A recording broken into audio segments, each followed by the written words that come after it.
साधनों की अबाधता, अविच्छिन्नता, निरंतरता, साधनों की सक्रियता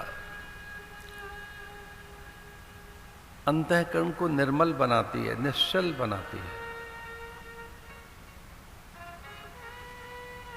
जितने भी साधन हैं वे अंतःकरण की पवित्रता के लिए ही हैं।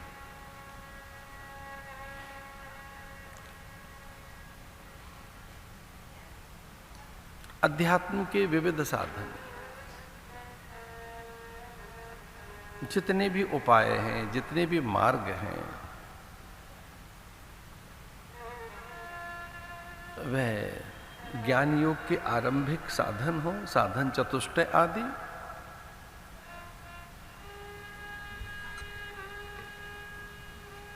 भक्ति मार्ग के साधन हो जिनमें श्रद्धा और विश्वास के साथ ही वो फलीभूत होते हैं,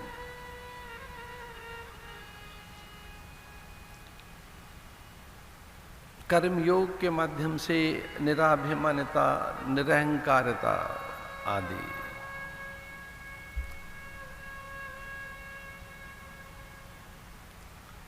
इसलिए आरंभिक साधन या साधनों की सक्रियता अंतःकरण की पवित्रता के लिए है।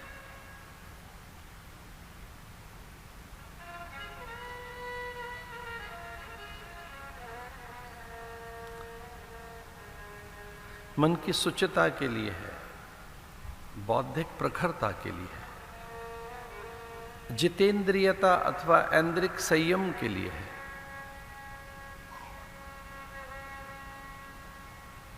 हमारा स्वयं पर नियंत्रण हो सके, हम अपने मन को नियंत्रित कर सके, वह हमारे वशीभूत हो सके, मन में शुभ संकल्प जग सके।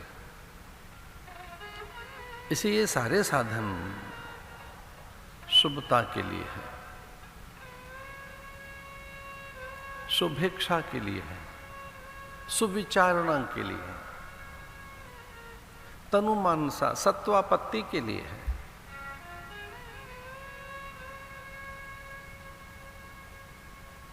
हमारी चेतना तुरिया को स्पर्श कर सके। इसलिए व्रत, जप, तप के विविध प्रकार, स्वाध्याय,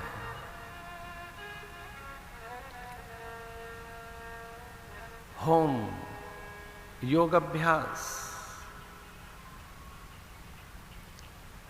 ये सब इसलिए हैं कि हम अविद्या से मुक्त हो सके, हम ये जान सकें सत्य असत्य क्या है, जड़ चैतन्य क्या है, नित्य अनित्य क्या है, सूचि असुचि क्या है, अनात्म क्या है।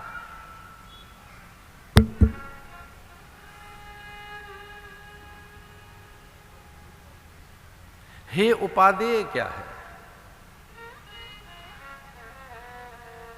ग्राह्य और अग्राह्य क्या है,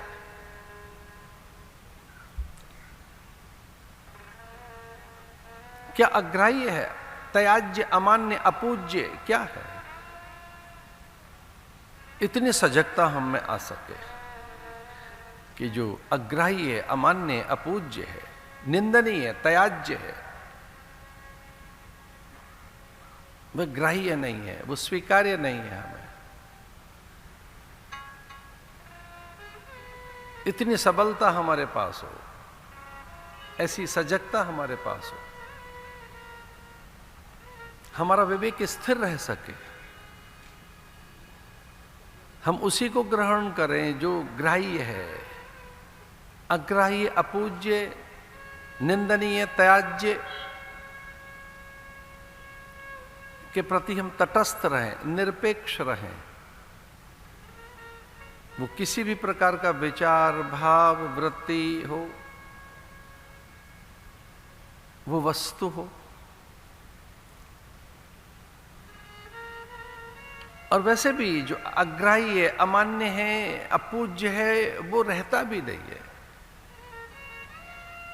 शरीर तो उसे कभी नहीं रखता, प्राणवायु आई और वो चली जाती है दूषित होकर।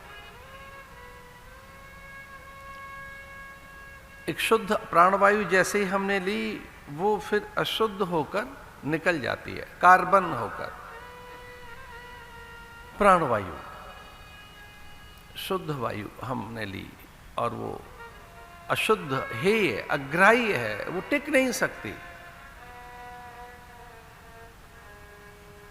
हमारे उदर को एक किंचित भी विजातीय द्रव्य मान्य नहीं है।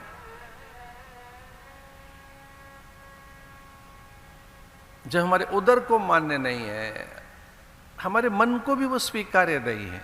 वो मन को व्याकुल करता है, विचलित करता है, मन में खिन्नता, म्लानता आती है, मन व्यथित होता है। फिर धीरे धीरे अभ्यास होता रहता है मन का, लेकिन बुद्धि उसे ग्रहण नहीं करती। फिर मन, बुद्धि और पूरा अंतःकरण उसे स्वीकार भी कर ले तो हमारे अस्तित्व में उसके लिए कोई स्वीकृति नहीं रहती।